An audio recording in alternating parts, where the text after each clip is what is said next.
Salam, hər vaxtınız xeyir, əziz dinləyicilərimiz. Bugünkü efirimizin aparıcısı sizinlə mən 11-ci sinif şagirdi Məhəmməd Əliyevdir. 4 iyun beynəlxalq aqressiya qurbanı olan uşaqlar günüdür.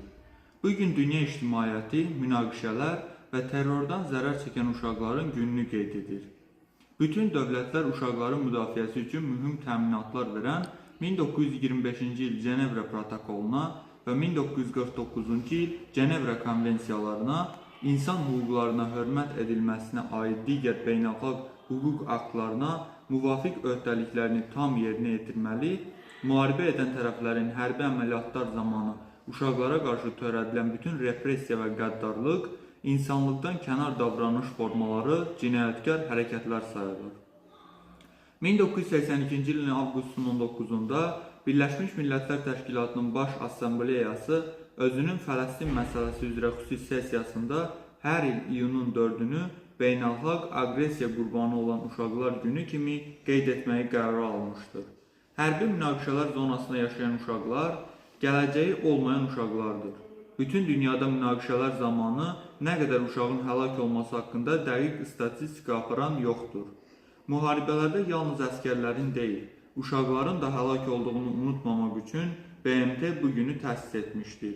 Bu günün əsas məqsədi dünyanın fiziki zorakılığa, mənəvi psixoloji və ruhi təsirə məruz qalan bütün uşaqlarının ağrılarını və əzablarını hiss etmək cəhdidir. Azərbaycanın da balaca uşaqları bu terrorların qurbanına çevrilib. Ermənistan Silahlı Qüvvələri tərəfindən 44 günlük müharibə dövründə amansız və aqressiv davranışları özünü daha qabarıq bürüzə verdi. Bütün dünya münaqişə zonasından kənarda, Azərbaycanın Naftalan, Ağcabədi, Gəncə və Bərdə şəhər və rayonlarında mülki əhaliyə qarşı ermənilərin terror hücumlarının yaxından şahidi oldu. Bu terror hadisələri nəticəsində 12 uşağın həyatını itirməsi, 50 uşağın isə xəsarət alması işğalcı Ermənistan Silahlı Qüvvələrinin əsl simasını bir daha ortaya çıxardı. 44 günlük vətən müharibəsində biz erməninin vəhşi simasını bir daha görmüş olduq. 30 ilə yaxın bir zamanda beynəlxalq hüququn tələb və təkidlərinə məhəl qoymayan beynəlxalq konvensiyalara zidd topladığı silahlarla 44 günlük müharibədə Gəncə, Tərtər, Mingəçevir kimi yerlərdə mülki əhalinin kompakt yaşadığı ərazilərə raket zərbələri endirməsi Ermənistan hökumətinin təcavüzkar, terrorcu simasından xəbər verirmi? Qocaya, cavana, uşağa qayan erməni müharibə qanunlarını belə pozaraq çirkin niyyətləri ilə tarixən nəyə xidmət etdiklərini bir daha göstərdi. Bu, Ermənistan Silahlı Qüvvələri tərəfindən törədilən növbəti vandalizm aktıdır.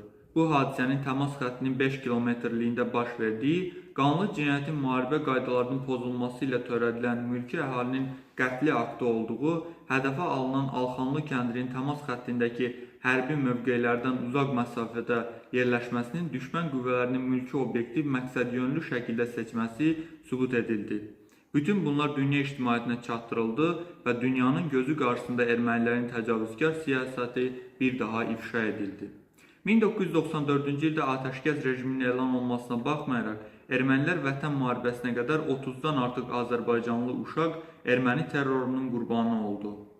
Onlardan 13-ü həlak olub, 19-u isə yaralanıb. 2 yaşlı Zəhra Quliyeva da erməni vandalizminin qurbanına çevrildi. Bu, nə insanlığa, nə də beynəlxalq təşkilatlar tərəfindən qəbul edilən hüquqi normalara sığır. İnsanlar hüquqları sahəsində mövcud beynəlxalq sənədlərə məhəl qoymayan Ermənistan, müharibə zamanı mülki əhalinin qorunması haqqında 1949-cu il 12 avqust tarixli Cenevra konvensiyasının, BMT-nin uşaq hüquqları haqqında konvensiyasının və digər sənədlərin müddəalarını kobud şəkildə pozub, ermənilərin tarixən kim olduqlarını dünyaya sübut edib. Axı Azərbaycana gələn səyyahların, böyük yazıçıların, tarixçilərin onlarla bağlı yazdıqları sözləri unutmamışıq. Qəbirləri dağıdan, şumlayan, məsciddə donuz saxlayan vəhşidən nə gözləmək olar? Beynəlxalq tribunalardan onların əməllərinə qarşı hökm oxunmalıdır. Humanizmin prinsipinə hörmətsizlik edən, beynəlxalq hüququn normalarını, qanunvericiliyini kobud şəkildə pozan Ermənistan rəhbərliyi bütün hərbi cinayətlərə görə cavab verməlidir. Artıq Azərbaycanın haqlı mövqeyi müdafiə olunur. Terror qurbanı olan uşaqların işıqlı gələcək həyatları qabaqda idi. Hər birini xoşbəxt gələcək gözləyirdi.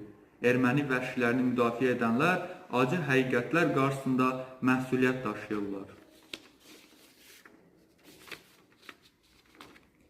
Gəncədə törədilən terror aktı daş yaddaşımıza həkk olunub. Gecə insanların evlərində yatdığı zaman raket atəşi nəticəsində dağılan yaşayış massivi və raket zərbəsindən məhv olmuş məhəllədə dağılan evlərin qalıqları hər zaman kino lenti kimi göz önündən keçir.